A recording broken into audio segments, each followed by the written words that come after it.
मेरे प्यारे भाइयों, मेरे प्यारे दोस्तों, मेरे प्यारे परमात्मा के जीव हंसों, आज की ऑडियो बनाने का मकसद मेरा कोई ज्ञान देना नहीं है। आज मैं अपने दिल में जो खुशी मुझे महसूस हुई है मैं उसको आपके साथ शेयर करना चाहता हूँ। जो मैंने अभी लेटेस्ट ऑडियो डाली है, आपको बताना चाहूँगा कि आज पूरा एक दिन हो गया है उसको डाले, और किसी भी मेरे भाई ने, केवल कुछ एक या दो लोगों को छोड़ के, किसी ने मुझे गाली नहीं दी। जो कम से कम 100 के करीब लोग मुझे गाली देते थे, उन्होंने गाली नहीं दी। और कम से कम 30, 40, 50 लोग जो बहस करते थे मेरे साथ, उन्होंने कोई कमेंट नहीं किया जिससे बहस शुरू हो कि नहीं, कबीर साहब ऐसा बोलते हैं या वैसा बोलते हैं, या कोई और गुरुजी ऐसा बोलते हैं वैसा बोलते हैं। तो मुझे लग रहा है कि ये ज्ञान एकदम स्पष्ट समझ में आ गया है हंसों के, जो विवेकी हंस है उनकी बात कर रहा हूं मैं। और इतने लोगों में से ये पहला दिन ऐसा हुआ है जब केवल एक या दो लोगों ने गाली दी है। तो बहुत खुशी हो रही है मुझे कि लोग अब समझने लगे हैं। देखो, एकदम नहीं समझ में आता है, मैं मानता हूं एकदम नहीं समझ में आता, लेकिन धीरे धीरे रे मना धीरे सब कुछ होए, और माली सींचे 100 घड़ा ऋतु आए फल होए। वो धीरे धीरे ही होता है। रोज एक एक लोटा पानी डालते हो किसी पेड़ में रोज, तब वो पेड़ बड़ा होता है। अगर कहो कि 1000 लोटे में एक साथ डाल दूं और कल को ये उतना बड़ा हो जाए जितना एक एक दिन में एक एक लोटा डाल के बड़ा होना था, तो वो नहीं होगा दोस्तों, वो खत्म हो जाएगा। वो इतनी मिट्टी गल जाएगी, पानी पानी हो जाएगा और वो पेड़ खत्म हो जाएगा। इसलिए दोस्तों बहुत खुशी हुई मुझे ये समझ के, ये जान के कि आप लोग अब ज्ञान को समझने लगे हो।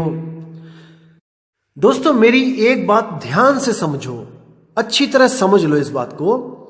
जब भी कोई भी संत महात्मा, कोई भी आपका यार दोस्त, कोई भी आपका कोई बड़ा बुजुर्ग जब आपको ज्ञान दे रहा होता है, तो उस ज्ञान को सबसे पहले तसल्ली से सुनना चाहिए।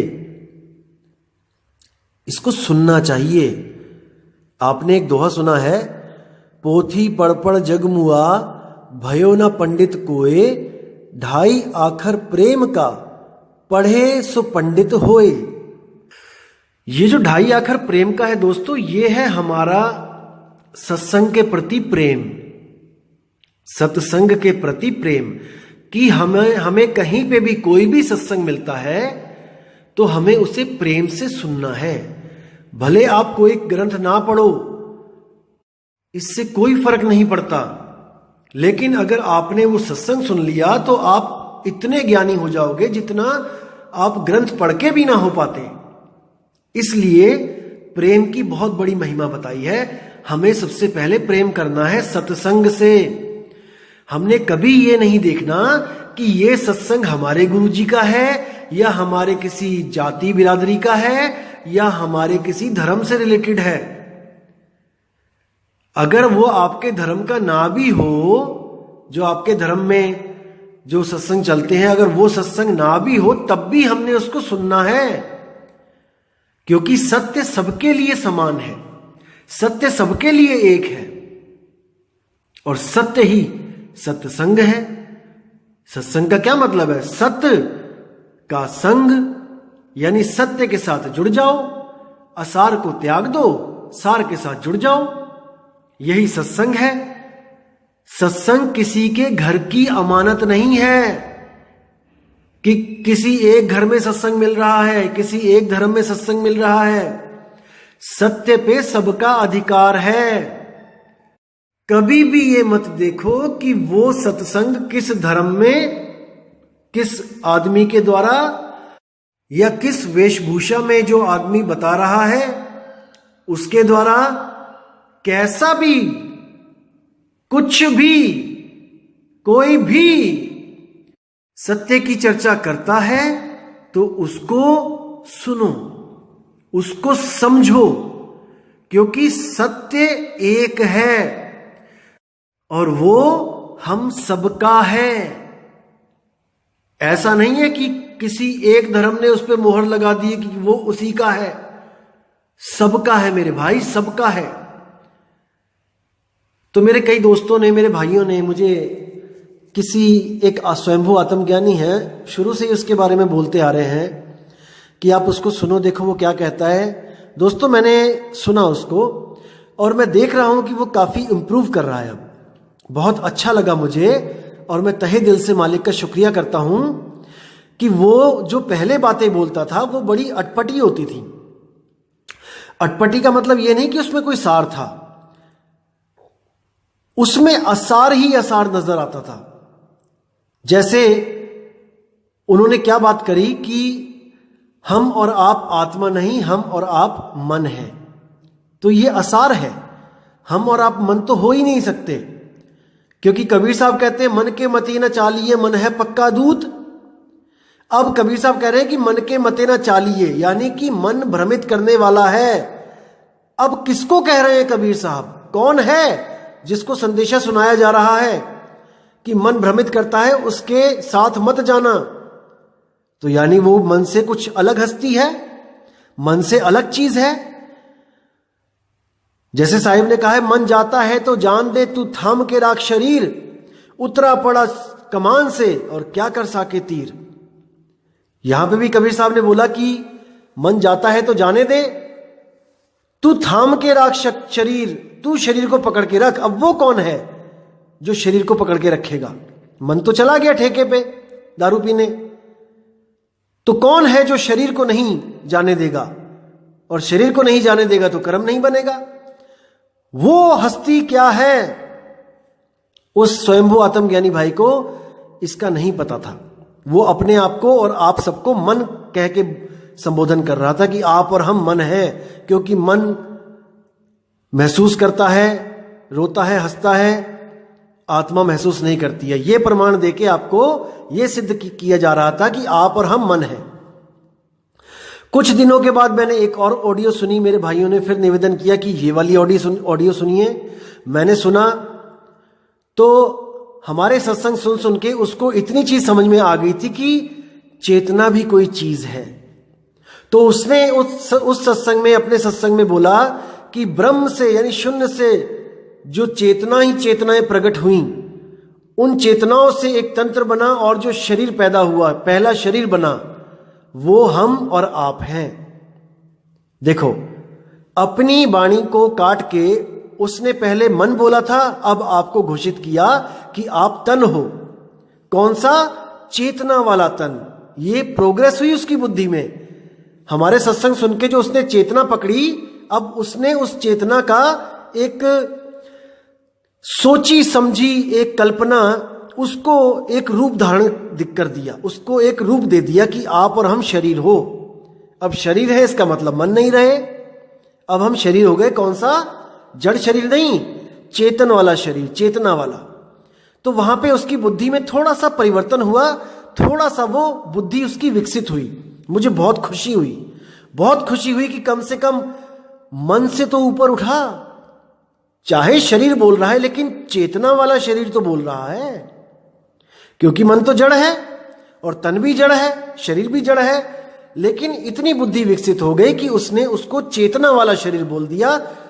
ये उसने मान के चलो कि एलकेजी से वो फर्स्ट क्लास में आ गया। बहुत खुशी हुई मुझे, क्योंकि देखो किसी का भी विवेक बढ़ता है तो मुझे बहुत खुशी होती है। आप सोच भी नहीं सकते कितनी खुशी होती है, क्योंकि विवेक बढ़ते बढ़ते बढ़ते ही तो आप विवेकी बनोगे।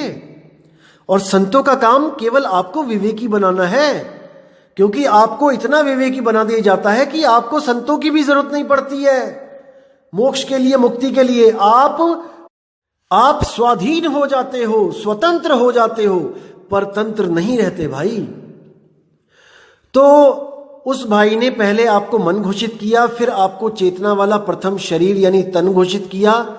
और कल और मुझे एक भाई ने गुजारिश की कि एक नई वीडियो डाली है उस स्वयंभू आत्मज्ञानी मेरे भाई ने, तो इसको देखिए। और मैंने देखा और मुझे बहुत खुशी हुई कि कम से कम वो आज ये बोलने लगा है कि हमने सारे तत्वों को छोड़ देना है और हमने ही आत्मा हो जाना है। दोस्तों, जो बंदा पहले ये कहता था कि आप और हम पूर्णतया मर जाएंगे, खत्म हो जाएंगे, हमें और आपको पूर्णतया मारने में जो लगा हुआ था, आज वो मेरा भाई कहना चाह रहा है कि हम इन शरीरों को छोड़ देंगे और हम आत्मा ही हो जाएंगे। वाह वाह मेरे प्रभु, ये सब आपकी ही दया है जो उसकी दिव्य दृष्टि खुल रही है। धीरे धीरे उसको ज्ञान समझ में आ रहा है और सबसे ज्यादा खुशी इस दास को हो रही है, क्योंकि आपको बताना चाहूंगा कि वो भाई हमारे ही पंथ से अलग हुआ है। वो मेरा भाई हमारे ही पंथ में था, मैंने ही उसको सारा आत्मज्ञान समझाया था, लेकिन वो भाई किसी औरों के सत्संग सुनने लग गया और भ्रमित हो गया। उसमें इसका कोई दोष नहीं है, मैं बिल्कुल नहीं कहूंगा कि उसका दोष है। वो मेरा ही भाई है, बस भ्रमित हो गया है। धीरे धीरे वो सही रास्ते पे आएगा, मेरा पूरा विश्वास है कि वो आएगा। और उसने एक ऑडियो में, वीडियो में मुझे अपना दुश्मन स्वीकार किया कि मेरे दुश्मन भी ये ज्ञान सुनेंगे तो वो आत्मा के निकट होते चले जाएंगे। मेरे भाई, मैंने कभी नहीं सोचा कि आप मेरे दुश्मन हो, आप मेरे दोस्त ही हो, और मैं कभी भी नहीं चाहूंगा कि आप लोगों को ज्ञान देना छोड़ दो, कभी नहीं। कम से कम आप लोगों को भ्रम से तो दूर कर रहे हो। लेकिन मेरे भाई, आप लोगों को ज्ञान दो, आप लोगों को तर्क की शक्ति दो, लेकिन आप लोगों को कुतर्की मत बनाओ। ऐसा ज्ञान मत दे दो कि वो कुतर्क में उलझ जाएं। आप अपने आप को एक संत घोषित करो। जी आयानो सजदे हैं, मैं सजदा करता हूं आपको, आप संत बन रहे हो, अच्छी बात है। लेकिन आप स्वयं को ऊंचा करने के लिए कबीर साहब को, नानक साहब को नीचा कर दोगे भाई, तो आपकी विवेक शक्ति जो मालिक ने दी है वो भी आपसे छीन ली जाएगी। इस बात को समझो। मैं आपसे फिर निवेदन कर रहा हूं कि ये जो हमारे संत महात्मा हैं, ये स्वयं परमात्मा है भाई, ये स्वयं परमात्मा में समा चुके हैं। जिस ज्ञान को आप आज बताना चाह रहे हो लोगों को, युगों युगों से ये समझाते आ रहे हैं।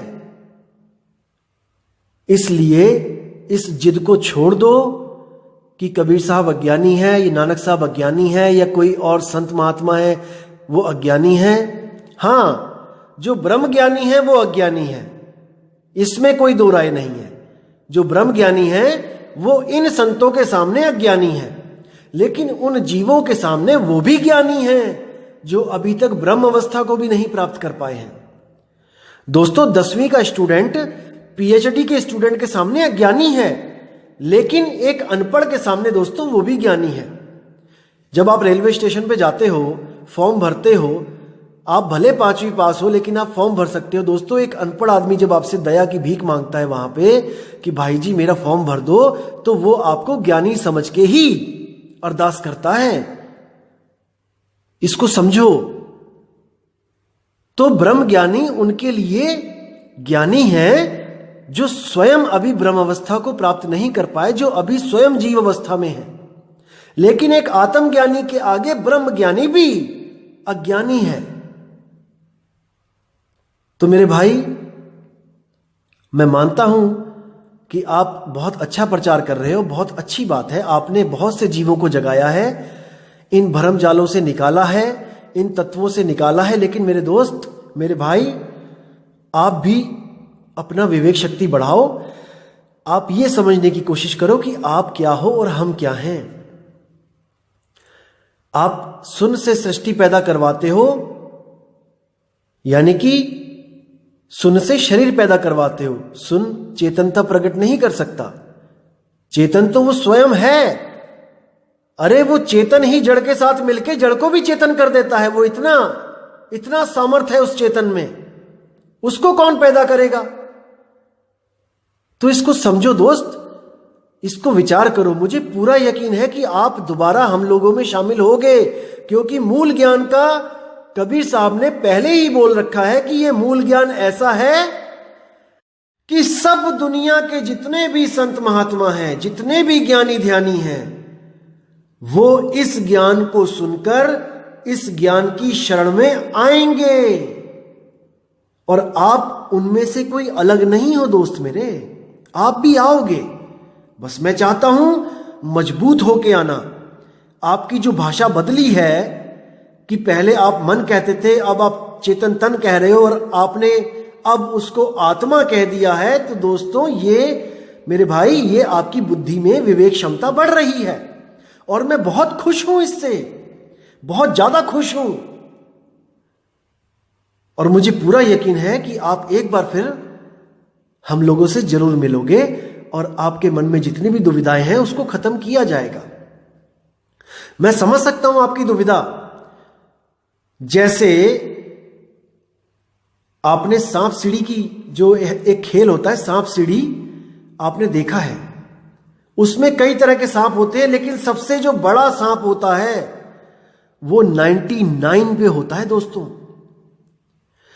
हम जब आपको इस मूल ज्ञान को समझाने के लिए जब आपका साथ दे रहे थे मेरे दोस्त, और आपको इस सतलोक अकहलोक अगमलोक से जब छुड़वा रहा था मैं आपको, अब आप मुकरना मत कि ये सारा ज्ञान मैंने आपको नहीं दिया। आप जिस गुरु की शरण में थे उसने आपको गले तक भर रखा था कि आपने सतलोक जाना है, लेकिन मैंने पूरा विवेक लगा के आपके दिल से, आपके दिमाग से इस सतलोक अकहलोक आगामी लोक को निकाल दिया। मुझे पता था कि आप विवेकी हो, आपकी बातों से लगता था, इसलिए मैंने आपको मूल ज्ञान समझाया। लेकिन आप भ्रमित कैसे हुए मैं आपको बताता हूं। जब हम लोग एक से शुरू करते करते करते हम 95, 96, 97, 98 तक पहुंचे सांप सीढ़ी के खेल में, तब जो 99 में सांप था, आप उसको देख के भ्रमित हो गए कि ये तो मुझे उस सांप के मुंह में लेके जा रहा है। मेरे भाई, मुझ पे विश्वास करते तो मैं एक ऐसा पासा फेंकता कि हम उस सांप को क्रॉस करके 100 पे पहुंच जाते, लेकिन आपने मुझसे कोई बात नहीं करी और आप उस सांप को देखकर वापस मुड़ गए।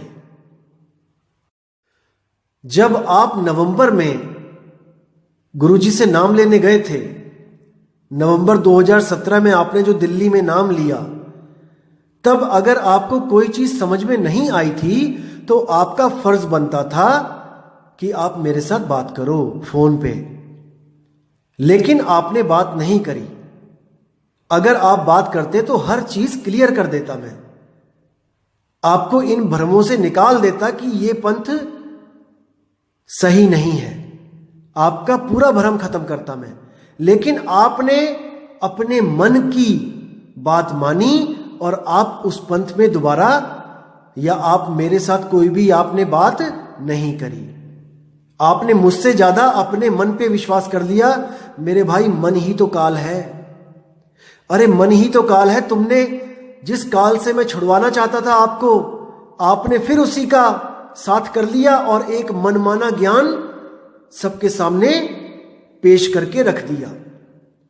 कुछ अलग संतों की भ्रमित बातों को सुन के कि वो परमात्मा पत्थरों में भी है, वो मिट्टी में भी है, ये सब आपने कहां से सीखा है मुझे भली प्रकार पता है। मैं इस ऑडियो के डिस्क्रिप्शन में वो लिंक दूंगा, भेजूंगा मैं सबको, और आप सब उनको सुनना। जो बात आप कर रहे हैं वही ये कर रहे हैं, और आप इनके सत्संगों से बहुत ज्यादा प्रेरित थे, मुझे पता है, क्योंकि आपने कुछ गुरु भाइयों से इनकी बात भी करी थी जिसका आप सत्संग सुनते हो, मुझे पता चला था। इनको सुनते हुए भी आपने इनके सत्संगों को काट दिया, केवल उस ज्ञान के बल पे जो हम लोगों ने आपको दिया था, जो कबीर साहब का मूल ज्ञान है। उसके बल पे आपने उन लोगों को भी काट दिया जिनको आप सुन के प्रेरित हुए थे। लेकिन आपको यह भ्रम हो गया कि आप उस कबीर साहब की वाणी काट सकते हो, कुछ मनमाने अपने विचार रख के जो सत्य प्रमाणित भी नहीं है, अपने मन की इच्छाओं से कुछ भी आगे रख दिया लोगों के, और लोगों को भरमाने में लग गए। दोस्त, मेरे भाई, एक जीव हंस को सत्य ज्ञान के साथ जोड़ने में कबीर साहब कहते हैं 1 करोड़ गाय को मरने से बचाने का पुण्य मिलता है, और एक जीव को असत्य ज्ञान के साथ जोड़ने से 1 करोड़ गाय को कत्ल करने का पाप लगता है। मेरे भाई, इस पाप से बच, अभी भी समय है, बच जाओ। तो दोस्तों, मैं अरदास करूंगा मालिक से कि इस मेरे स्वयंभू आत्मज्ञानी भाई के बुद्धि में वो प्रकाश आए, वो मालिक इसको सोझी दे कि ये वापस हमारे पास आए। अगर हमारे पास नहीं भी आए तो कम से कम लोगों को भ्रमित ना करे। मैं बस यही चाहता हूं, मेरे भाई के कर्म ना बढ़े, ऐसे कर्म ना बढ़े कि इसको वो भुगतना मुश्किल हो जाए। बस मैं यही चाहता हूं, मेरे मालिक से मेरी यही अरदास है। बाकी आप सब विवेकी हैं मेरे दोस्तों। अगर आपको कोई भ्रमित करता है तो आप बिल्कुल भ्रमित ना हो। आप सत्य ज्ञान को अपनी विवेक बुद्धि के द्वारा परखें, क्योंकि ना परखने के कारण ही हम गलत जगह जुड़ जाते हैं। और दोस्तों, मैं आपसे बताना चाहूंगा कि आप जल्दबाजी बिल्कुल ना करें। हमें किसी भी चेले की, किसी भी शिष्य की कोई भूख नहीं है। इस बात को समझो मेरे दोस्त, हमें कोई भूख नहीं है कि आप हमारे साथ जल्दी जल्दी जुड़ो। मैं कहता हूं 10 साल बाद जुड़ना। जहां इतनी उम्र निकल गई वहां 10 साल और सही, लेकिन ज्ञान को पूरी तरह समझ के अटल होके जुड़ो। जहां भी जुड़ो, जल्दबाजी कभी मत करो। आप हिंदू हो, आप मुस्लिम हो, आप सिख हो, आप ईसाई हो, इससे कोई फर्क नहीं पड़ता। आप वही सांस लेते हो जो हिंदू ले रहा है, जो सिख ले रहा है, जो ईसाई ले रहा है। आप वही पानी पी रहे हो जो हिंदू पी रहा है, सिख पी रहा है, ईसाई पी रहा है। दोस्तों, आप उसी धरती पर रहते हो जिस पे हिंदू, मुसलमान, सिख, ईसाई सब रहते हैं। अगर आप अपने अल्लाह को श्रेष्ठ मानते हो तो अपने अल्लाह से बोलो कि वो धरती पैदा करे जिस पे हिंदू, मुसलमान, सिख, ईसाई अलग अलग रहें।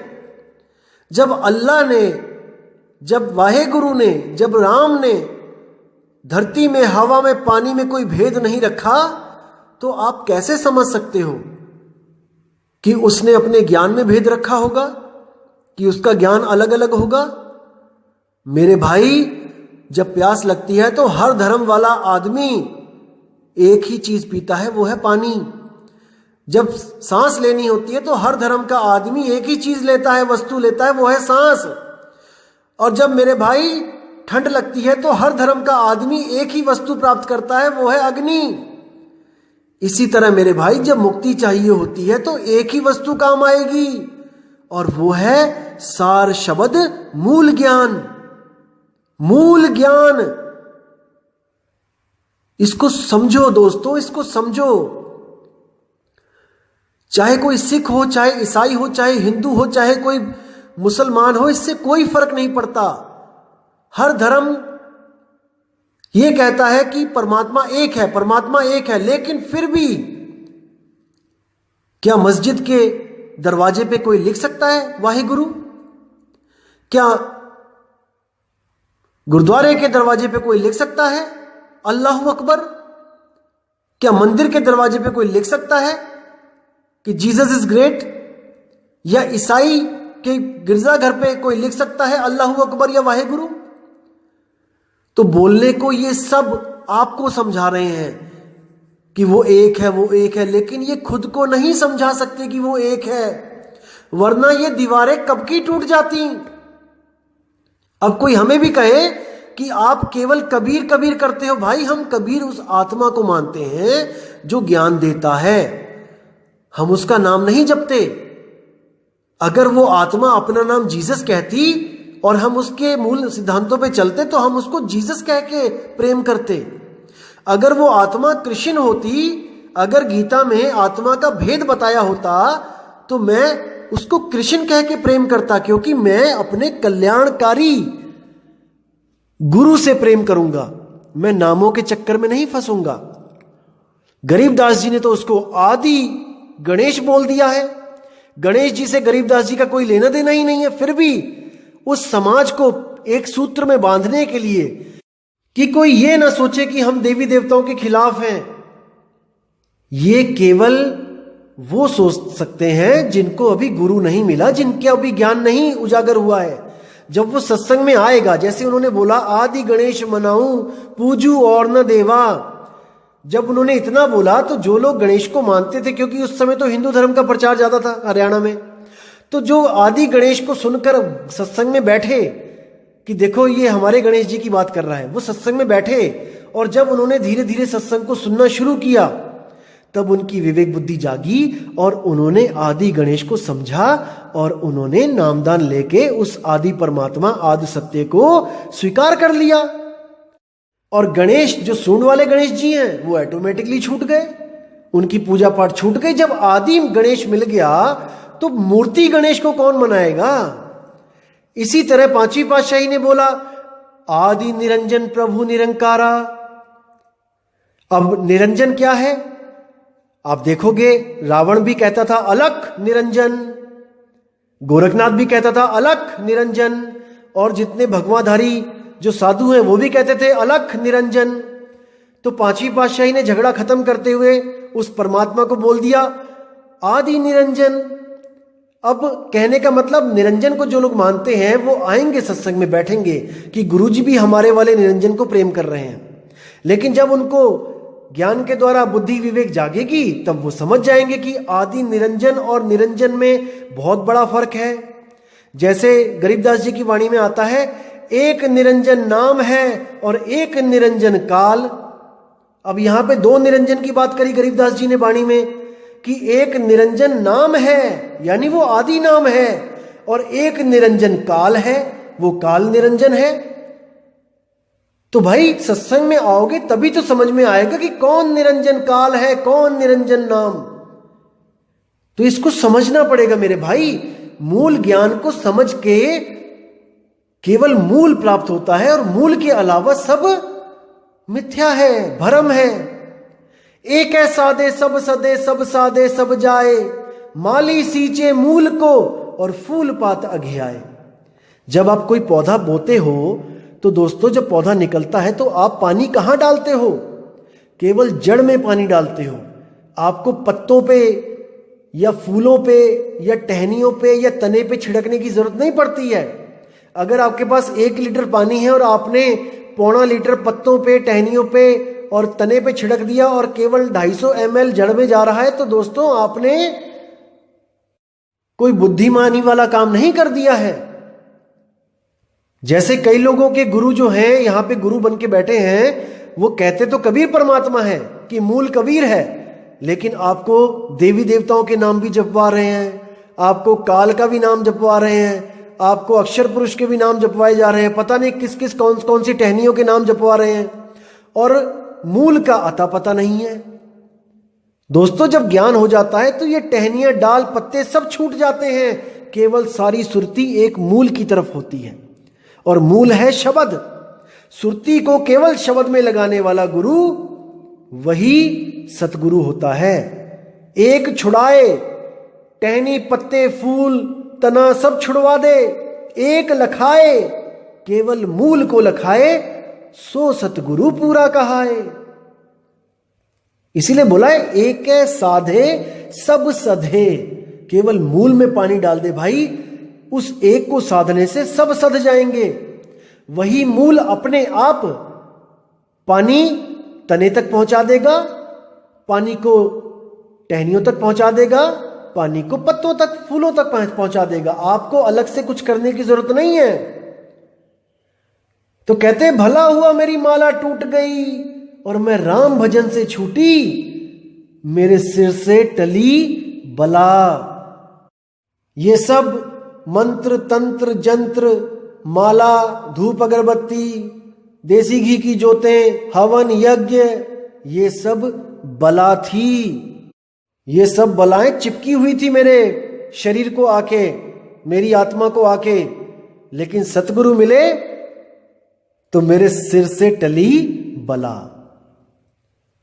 तो दोस्तों इन बलाओं को टाल देना है, इन कर्मकांडों में नहीं फंसना है, केवल एक शब्द की साधना करनी है, जिसके लिए बाबा नानक बोलते हैं जैसे जल में कमल निरालंब मुर्गा भी निशाने और सुरत शब्द भवसागर तरिए नानक नाम बखाने, रहे एकांत एक मन वसिया, आशा महा निरासु, अगम अगोचर दीख दिखावे, नानक ताकर दासू। उस एक सुरत शब्द का जो योग बता दे, जो 52 अक्षरों में नहीं है, वो अल्लाह भी नहीं है, वो वाहिगुरु भी नहीं है, वो राम भी नहीं है, वो अक्षरों से न्यारा है, वो 52 अक्षरों से परे है, और वो आपके पास है, बिल्कुल आपके पास है। और उसमें जब सुरती रमेगी तब आपको वो असली वाहिगुरु, वो असली शब्द, असली अल्लाह, असली राम मिलेगा, और सारे भरम तत्काल ही छूट जाएंगे। तो दोस्तों, इसी के साथ मैं वाणी पे विराम देता हूं और मालिक से अरदास करता हूं कि आप सब मेरे भाई इतने विवेकी हो जाओ कि हम सब एक छतरी के नीचे आ जाएं, उस मूल ज्ञान के नीचे हम सब आ जाएं, और हम सारी दुनिया को जगा दें कि भाई धर्म कोई न्यारा नहीं है, परमात्मा एक है, उसका नाम भी एक है, पानी एक है, हवा एक है, आकाश एक है, धरती एक है, लेकिन हमने उसके अलग अलग नाम रख लिए हैं, इसलिए हम सब एक दूसरे से नफरत करने लगे हैं। असल में पानी का नाम भी पानी नहीं है। पानी का नाम जो जाने पानी, सबसे बड़ा है वो अज्ञानी। इसको मेरे दोस्तों समझो। जो पानी को केवल पानी कह के कह रहा है कि ये इसका नाम केवल पानी है, वो महाअज्ञानी है, क्योंकि उसका नाम जल भी है, उसका नाम नीर भी है, उसका नाम तोय भी है, उसका नाम वाटर भी है। तो जब वस्तु को प्राप्त करोगे तो इन सब नामों के चक्करों से आप निकल आओगे। वस्तु कहीं ढूंढे कहीं कैसे लागे हाथ, और गुप्त वस्तु तब मिले भेदी लीजे साथ। वो भेदी गुरु जब आपको मिलेगा तो आपसे सारे नाम छुड़वा देगा। जब कोई आपके घर में आता है प्यासा और कहता है मुझे पानी दे दो, तो आप क्या कोई मंत्र देते हो जपने के लिए उसको कि ये मंत्र जप लेना प्यास बुझ जाएगी? नहीं मेरे भाई, आप दौड़ के जाते हो और एक वस्तु लेके आते हो और उसको वो वस्तु देते हो बिना उसका नाम बताए। उसका कोई नाम नहीं है, वो अनामी है। लेकिन इसको समझो मेरे दोस्तों, समझो। तो मेरे दोस्तों, मेरे भाइयों, आपसे मैं विदा चाहूंगा और बहुत जल्दी एक ऑडियो लेके आऊंगा जिससे आपके काफी भ्रम खत्म हो जाएंगे कि वो निज नाम कैसे है, वो मेरा ही ज्ञान कैसे है, वो मेरा नाम कैसे है, जिससे मेरी मुक्ति होगी। तो दोस्तों, विदा लेता हूं आपसे। जय गुरु बंदी छोड़ मदन साहिब, जय गुरु बंदी छोड़ वैराग साहिब, जय गुरु बंदी छोड़ मेरे बाबा नानक जी, जय गुरु बंदी छोड़ मेरे सब संत, जय जय बंदी छोड़ सतगुरु सत्य कबीर साहिब की सदा ही जय हो। साहिब बंदगी सतनाम। मेरे प्यारे भाइयों, मेरे प्यारे दोस्तों, मेरे प्यारे परमात्मा के जीव हंसों, आज की ऑडियो बनाने का मकसद मेरा